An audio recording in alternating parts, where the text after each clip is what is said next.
About half of all the stars in the night sky are really a pair of stars, held together by gravity. Where two stars can be seen separately in a telescope, their slow orbital motion over many years can be followed directly. They swing about the balancing point between them in elliptical orbits. Some pairs are so close, only their combined spectrum reveals that there are two stars. As the stars travel round their orbits, they each move alternately towards and then away from us.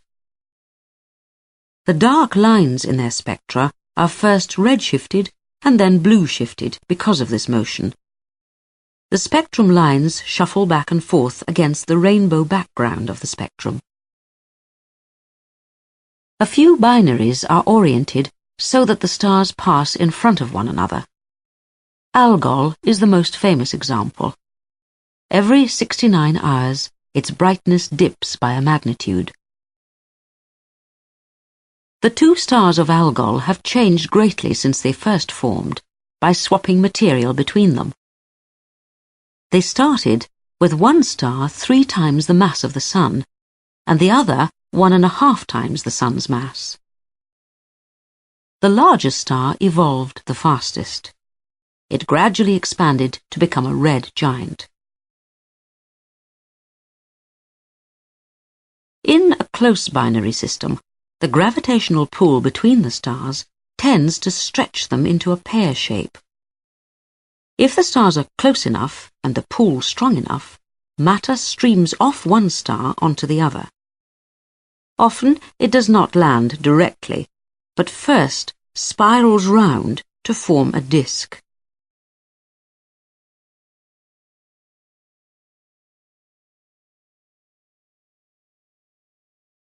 What started out as the smaller star grew to 3.7 solar masses, leaving the other with less than the mass of the Sun.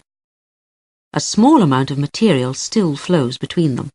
In the future, what is now the largest star will expand till the two stars are in contact. Shared material will envelop both of them. A nova outburst is one of the results of mass transfer in a binary star. This binary pair will eventually become a nova. It starts out with one of the pair larger and hotter than the other. The larger star evolves and swells up. It becomes a red giant and completely buries its companion. Eventually, the puffy outer layers blow away into space as a shell of gas. The core of the massive star is left behind as a very dense white dwarf, and the other star is a much cooler red dwarf. The red dwarf is overheated by the intense radiation from the white dwarf. The stronger gravity of the white dwarf draws material to form a disk around itself and a bridge between the two stars. There comes a point when the white dwarf can take no more material and a huge nuclear explosion is set off. We see the effect as a nova, a star suddenly increasing in brightness by as much as 10 magnitudes. Over a period of months, it gradually fades again.